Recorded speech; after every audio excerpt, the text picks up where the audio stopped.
Friends, Romans, and countrymen.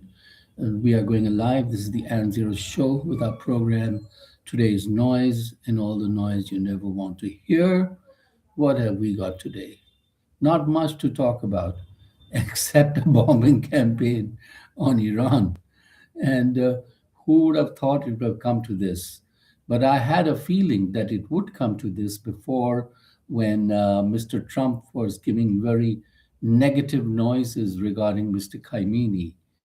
And apparently, either the CIA or the Israeli intelligence found out where Mr. Khamenei, the religious leader of Iran, was having a meeting, and they went and attacked that place with missiles and huge bunker buster bombs, practically eradicated that building off the map of that street. And what do you know? Mr. Khamenei has passed away, 86 years old, a very wicked person, according to Mr. Trump. That is like the pot calling the kettle black, because it looks like now, uh, from the revelations of Congressman Ro Khanna, Mr. Trump might be seriously implicated in the Epstein files. Apparently, there is some woman who has raised the question of Mr. Trump. Apparently, and allegedly, he has molested her when she was a minor, and there are supposed to be FBI interviews which have been redacted. What do you know? The Department of Justice is really the Department of Justice, or maybe it's the Department of Injustice. So Mr. Ro Khanna and Thomas Massey are going to be getting those papers out, and let's see what happens with that. Anyway, it was a wild day here. Iran, a lot of Israeli planes attacking Iran because the Israelis, of course, think themselves the king of West Asia. And of course, they've got the backing of USA, and that is Mr. Trump. And as Mr. Jeffrey Sachs noted, Columbia professor, has described both Israel and USA as hegemonistic powers, hegemony. And that is very true. Israel has already committed genocide in the Gaza area. And when will it be held accountable for that? Who knows? Anyway, so there were various attacks, that is, missile attacks on Iranian cities, Iranian military installations, etc. And this time it looks like the Iranian government was prepared for all this, and they already had people in place to take over in case Mr. Khamenei was killed. And apparently that is the case now. The president and some judicial officer, etc., will be running the country at present. And there have been, as promised by Iran, a lot of attacks in the Gulf state US installations in those areas. That is typically Qatar, Bahrain, Kuwait, and even Saudi Arabia. A lot of missile attacks from Iran. And we don't know where this will go, but that is what it is. And Mr. Trump has asked Iran not to retaliate. Otherwise, it will be a very bad thing, and they will have a terrible result, and they'll give even greater force. But the fact of the matter is, it was an illegal, unprovoked aggression against a sovereign country. And of course, if you don't like the dictatorship, etc., then you better look also in your own backyard, because you have a wannabe dictator right there. And apparently, Canada and Australia have applauded the military attack. What can I say? Probably it's some Islamophobia, while other countries are not so sure. And of course, Russia has called it an unprovoked attack, and China is deeply concerned. India, of course, wants the negotiations to continue on the peace table, which is what was happening. Uh, Iran was negotiating, it wasn't attacking any country, So it had threatened to attack. Of course, it did.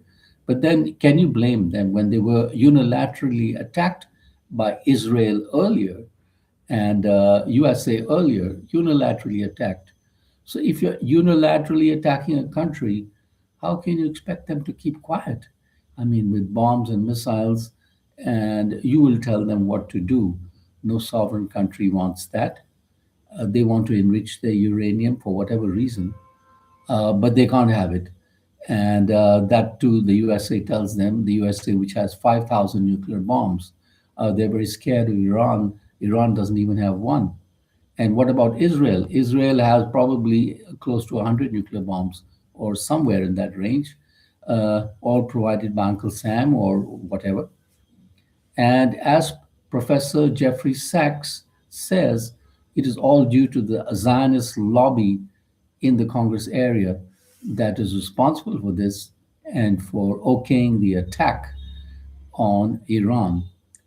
So it remains to be seen where the situation evolves from here. Of course, young Iran is very happy because the youngsters, they don't want to be uh, tied down by the religious conservativeness of Khamenei types and stuff like that.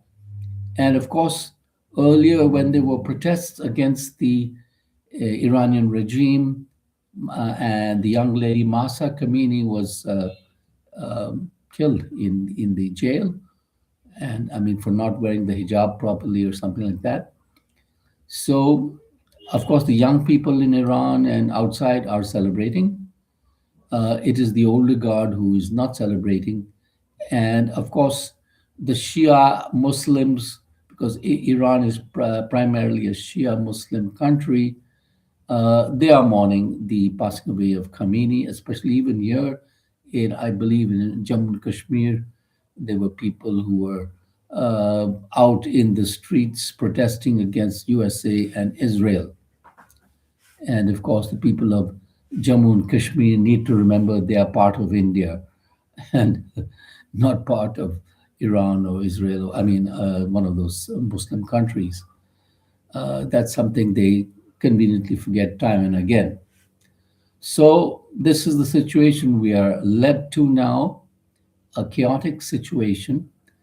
And as one expert has pointed out, unless there's a ground invasion, that is, troops on the ground there, uh, the regime will carry on and will continue to be there. And it will be a bloody battle if there are troops on the ground. Merely dropping bombs or shooting missiles from airplanes is not going to work. And it could be, in the words of military experts of Israel and Iran, it could be a protracted battle over the next coming weeks. And I would predict it would be a bloody battle, and there would be unnecessary bombings of the Gulf Coast countries, and they will have to either put pressure on Trump to back down and de escalate the situation, which he will not, because Iran, of course, has huge reserve of oil, minerals, etc. And Mr. Trump, of course, is very greedy and grabby. So good luck with that. And it was like in Venezuela, they've got a lot of oil. So, Venezuela is giving us a lot of oil because they have Maduro there. Or actually, of course, Maduro is now sitting in a US jail. So that is a state of affairs, friends. Uh, what do we have in local news? Our own Indian government has stressed dialogue. They want dialogue. A lot of Indians have been stranded in Iran and the Middle East countries because the entire airspace over Middle Eastern countries has been blocked. And Indian travelers from here also, who would be typically going to Europe and beyond via Dubai. Dubai apparently is a major hub, cannot go because Dubai airport has also come under attack. And so it is a fluid situation just now, a volatile situation. And we have Mr. Trump to thank for that. And because he's the great disruptor, and we will take it one day at a time and see what happens next. And on that note, we wish you all a wonderful day. Subscribe by the billion. This is the Aaron Zero Show. Thank you for watching. You can also see our news shorts on Aaron News, short videos of 3 minutes each. Have a great day.